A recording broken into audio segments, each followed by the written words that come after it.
Donc je profite de cette occasion pour lancer aussi un appel à l'État, que l'État comprenne que voici aujourd'hui un secteur pourvoyeur d'emplois.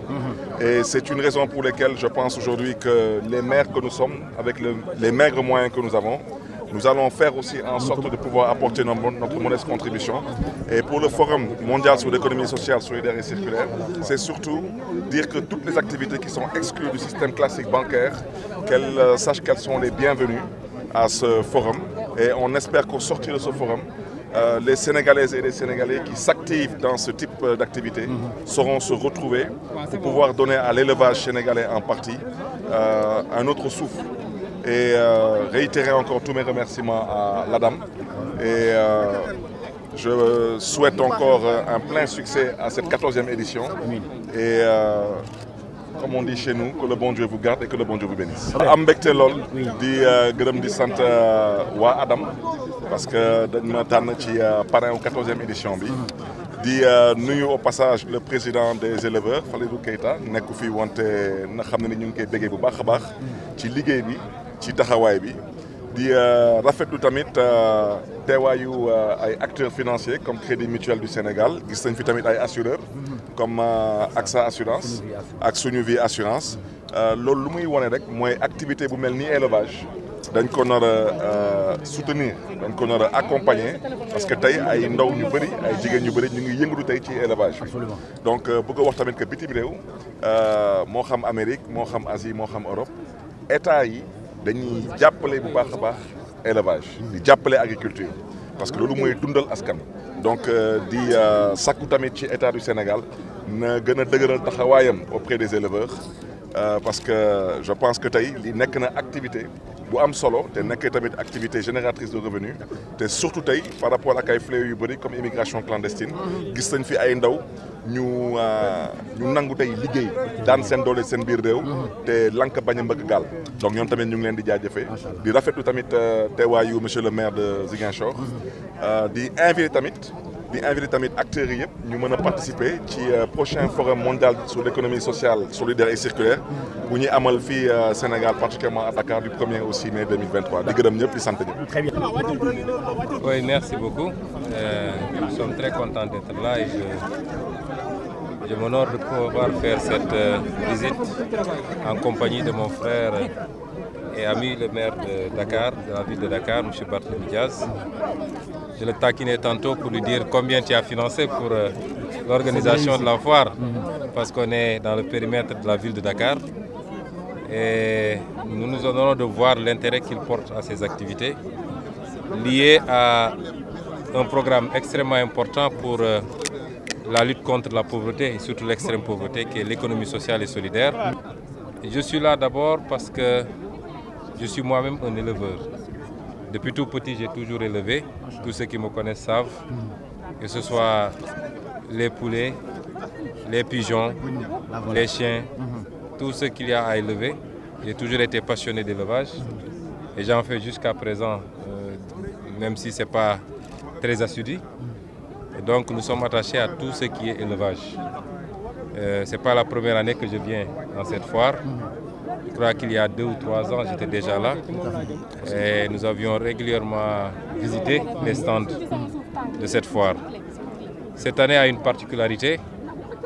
Je serais venu de toute façon, mais j'ai été particulièrement touché hier lorsque l'épouse de notre ami et frère Fadilou Keita nous a appelés pour nous dire que Fadilou Keita, qui est le président des éleveurs, de sa cellule de Rebeuss où il est en détention politique, il est entre les mains de Macky Sall et de son régime, a envoyé pour me faire dire de tout faire pour venir visiter la foire. Je veux dire aux éleveurs que vous avez un président qui est un passionné d'élevage. Et vous le savez, c'est pourquoi vous l'avez porté à la tête de votre structure. Ce n'est pas les compétences qui manquent, ce n'est pas les passionnés qui manquent. Nous avons ici des professeurs d'université, des hauts fonctionnaires, des professions libérales, des éleveurs professionnels. Nous avons toutes les catégories. Pour que le choix soit porté sur son nom, il a fallu qu'il démontre à tout le monde qu'il est un pur produit de l'élevage, un homme qui aime l'élevage, qui est passionné d'élevage. Et Je voudrais dire également à ceux qui le détiennent aujourd'hui que Fadilou Keïta n'est ni un terroriste, ni un criminel. C'est un haut cadre qui a fait les études les plus sérieuses au Sénégal et hors du Sénégal. Mais également, c'est un acteur de développement qui s'active dans un segment aussi important que l'élevage, comme l'a dit le maire, et surtout l'élevage de prestige, qui est un élevage qui fait la fierté aujourd'hui du Sénégal. Et qu'il est temps qu'on arrête ces simulacres et qu'on laisse Fadilou Keïta et tous ceux qui sont comme lui retrouver leurs proches, leurs amis, leurs collègues et se mettre au service du Sénégal. Ceci dit, chaque fois que je visite cette foire, je suis émerveillé et particulièrement content. Je voudrais vraiment féliciter tous les acteurs de l'élevage. Et je leur disais tantôt qu'il est impératif qu'ils fassent labelliser un produit comme le mouton ladoum. Parce que c'est un produit strictement sénégalais. Il ne faudrait pas qu'on traîne les pieds pour que d'autres viennent le prendre, l'améliorer ou le changer et se l'approprier en termes de labellisation et de reconnaissance universelle. Le produit qu'on voit ici, quand on voit un mouton qui fait plus de 100 kg, c'est le produit de plusieurs décennies de travail, de croisement, de travail minutieux, patient, pour montrer que le Sénégal regorge de génie, que dans tous les secteurs on peut performer et proposer au monde des choses qui nous soient spécifiques. Et il ne faudrait pas qu'on se le fasse, excuse-moi du terme, mais chipper ou voler à la dernière minute. J'insiste encore au niveau des éleveurs, il faut accélérer le processus parce que le ladoum est une production spécifiquement sénégalaise. Elle doit faire notre fierté. Et comme tout ce que j'ai vu ici, nous avons vu au niveau des bovins, ce qu'on a visité aujourd'hui ici, c'est extraordinaire. On a l'impression d'être au Salon de l'Agriculture de Paris avec des spécimens tout aussi imposants et qui ont été produits ici au Sénégal, croisés ici au Sénégal et par de très jeunes Sénégalais en plus. Et ça doit faire la fierté. Et c'est pourquoi nous pensons que, comme nous l'avons décliné d'ailleurs dans notre programme politique 2019, et que nous réaffirmons, l'État du Sénégal doit se pencher sérieusement sur cet aspect. Il y a l'élevage de manière générale. Il n'est pas normal que notre pays continue à importer de la volaille, à importer des ovins et des bovins. Aujourd'hui, quand on s'achemine vers la Tabaski, et on est obligé d'aller chercher ailleurs. Donc cet élevage général doit être soutenu par une politique d'installation de forage, mais également d'accessibilité, par une politique de réactivation de plusieurs vallées, dont les vallées fossiles, pour permettre la disponibilité en eau, mais également en aliments de bétail. Soutenir également l'industrie de production d'aliments de bétail, soutenir tout ce qui tourne autour de cela, notamment les vétérinaires et autres, mais soutenir aussi les producteurs et les éleveurs. Mais également l'élevage de prestige. C'est extrêmement important. Quand vous avez des salons de l'agriculture, l'élevage, qui sont visités dans le monde entier, des gens viennent de pays à pays pour venir visiter le salon de l'élevage en Italie, en Allemagne, en France. C'est parce que les États de ces pays ont très tôt compris l'importance que cela pouvait représenter, même au plan touristique. On m'a dit tantôt que même des organisations internationales viendront visiter, des ambassadeurs de grands pays étrangers viendront visiter. Ça veut dire que même pour notre politique touristique, nous pouvons à partir de l'élevage également vendre le Sénégal. Et c'est pourquoi nous sommes très satisfaits d'être là. Nous vous encourageons encore une fois. Ce n'est pas facile, c'est beaucoup d'attention, beaucoup de temps consacré, beaucoup de patience, beaucoup d'argent dépensé. Quelquefois, vous ne gagnez même pas. Et c'est la passion, c'est l'amour pour cet élevage-là. Et nous vous encourageons parce que vous êtes en train de faire la promotion du Sénégal au-delà de tout. Et enfin, à l'image du maire Barthélémy Diaz, Dakar a l'honneur d'organiser quand même un des plus grands forums du monde. Vous savez, l'économie sociale et solidaire, c'est le contre-pied de l'économie classique basée exclusivement sur le profit. Le principal objectif de l'économie sociale et solidaire, c'est de lutter d'abord contre l'extrême pauvreté et contre la pauvreté. D'abord l'extrême pauvreté et la pauvreté. Et c'est pourquoi ceux qui sont prioritairement visés, comme il l'a dit à l'intérieur, c'est tous ceux qui sont exclus du système de financement classique, c'est tous ceux qui sont dans la toute petite activité de survie et qui peuvent être orientés vers cette forme de finance, qui ne cherchent pas le profit, qui ne cherchent pas à surtaxer, qui ne cherchent pas à imposer des taux d'intérêt que les gens ne peuvent pas supporter, mais qui cherchent beaucoup plus à un bénéfice partagé. Et c'est pourquoi on parle de solidaire. C'est de l'économie, mais solidaire et avec un but social, c'est-à-dire sortir les gens de l'extrême pauvreté. Et Dakar a l'honneur sous la coupole de monsieur le maire. Et j'espère que cette fois-ci, l'État ne va pas encore lui faire le coup de la dernière le forum de l'eau. C'est la ville de Dakar qui a été désignée pour l'organiser. L'État doit accompagner sans parti pris politique et permettre à monsieur le maire d'organiser avec toutes les autres mairies du Sénégal, mais surtout cibler les secteurs comme les vôtres qui doivent être les animateurs d'ailleurs de ce forum. Et c'est important pour le Sénégal. Et d'ici là, il faut que tous ensemble nous travaillions à bien préparer ce forum et à montrer que le Sénégal a beaucoup à offrir sur l'économie sociale et solidaire. Et c'est ça qui permettra peut-être de capter beaucoup de fonds, parce que sur l'international, il y a beaucoup de fonds destinés au financement des activités. Pensez-vous délocaliser ce salon à la ville de Ziguinchor? Oui. Travailler avec Adam pour la ville de Ziguinchor? Oui, vous savez, Ziguinchor n'était pas encore une très grande zone d'élevage, comme toutes les zones plus ou moins forestières.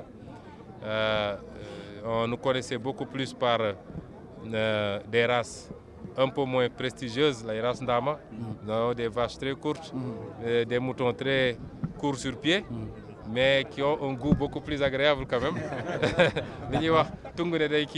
Alors, nous avions eu toujours beaucoup de problèmes à introduire certaines espèces, par exemple les chevaux, à cause de la mouche ZZ.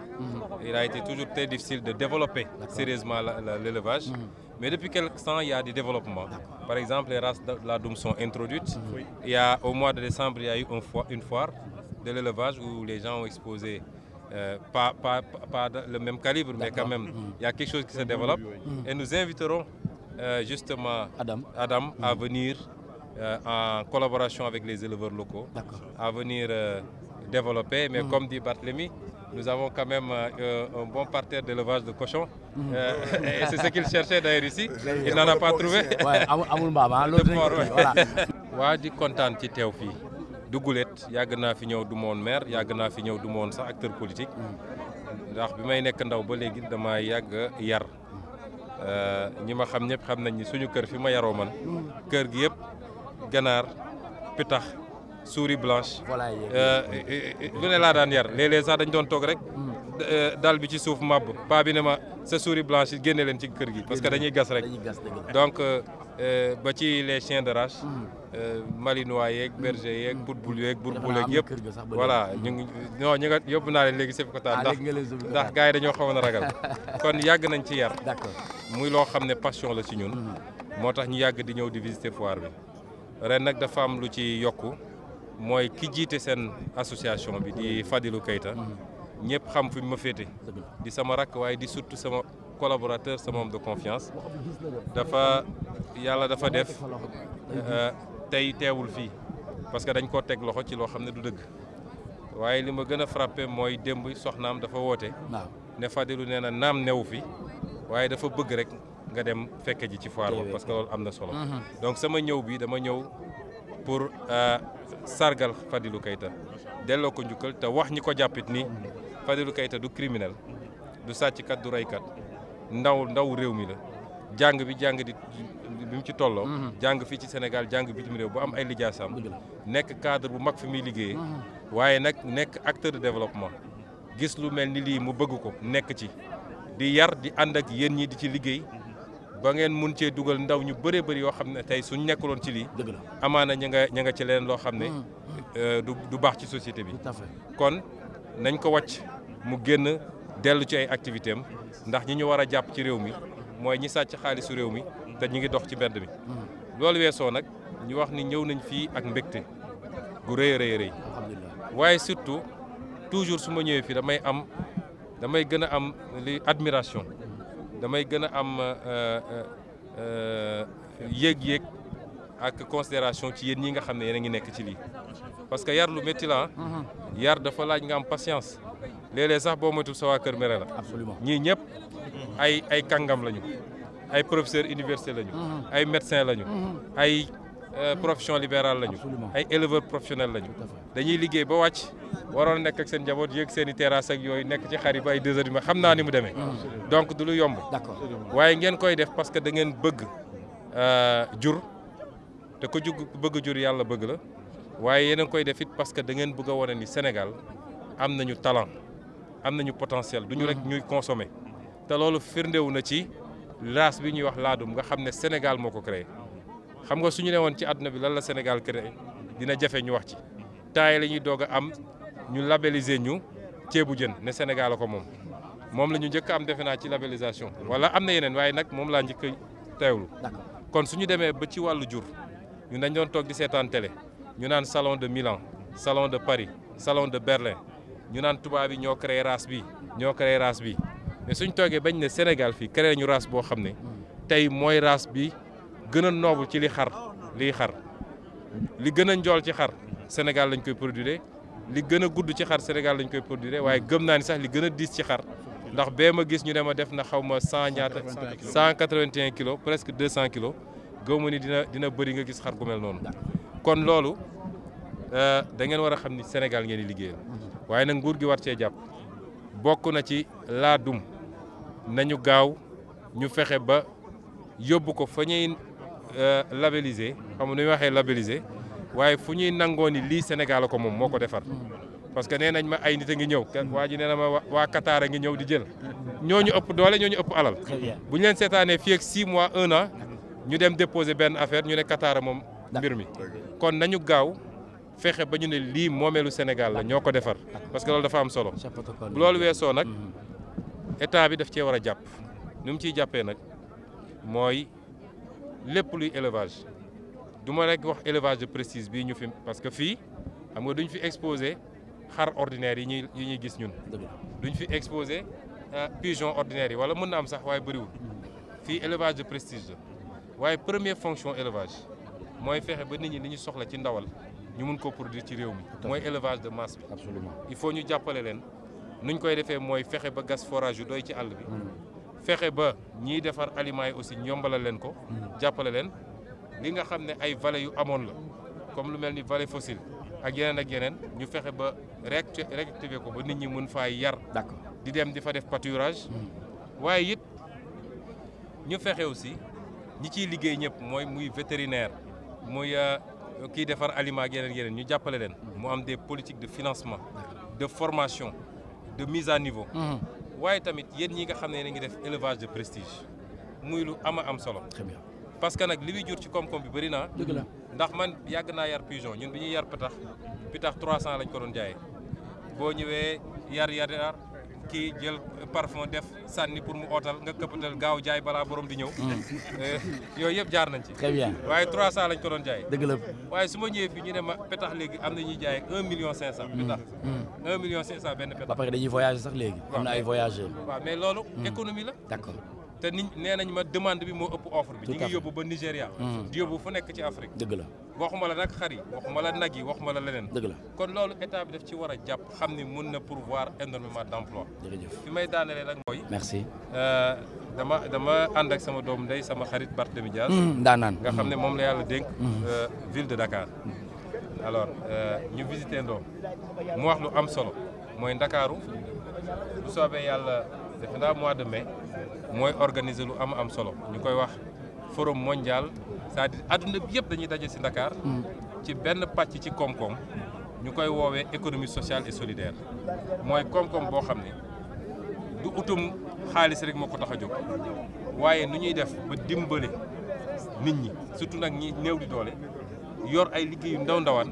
jaaykatu caaf beeg mareyeur beeg ñëpp a ci yem d'accord ba ci yéen éleveurs yi di def activité yu ndaw te mënul am financement ci banques yi ñu ne nu ñuy def ba jàppale ñooñu parce que ñooñu ñooy réew ñooy koom-koom te jàppale goo xam ne duñ leen ci gaañ mu doon loo xam ne nag day ànd ak it yërmande solidarité boobu te muy loo xam ne day sax moo tax ñu yokk ci séculaire loolu nag yàlla def Ndakaaru moo ko aye moo tax yéen la concerné. d'accord moom moo koy organiser. très bien waaye yéen a mën a tax mu réunir. macha allah incha allah il faut ngeen jàpp si. jërëjëf parce que buñ ko lancé dañ ko war a lancé. d'accord ñu wane ni Sénégal am na potentiel. d'accord xaalis bu bëri bi nga xam ne mi ngi ci àdduna.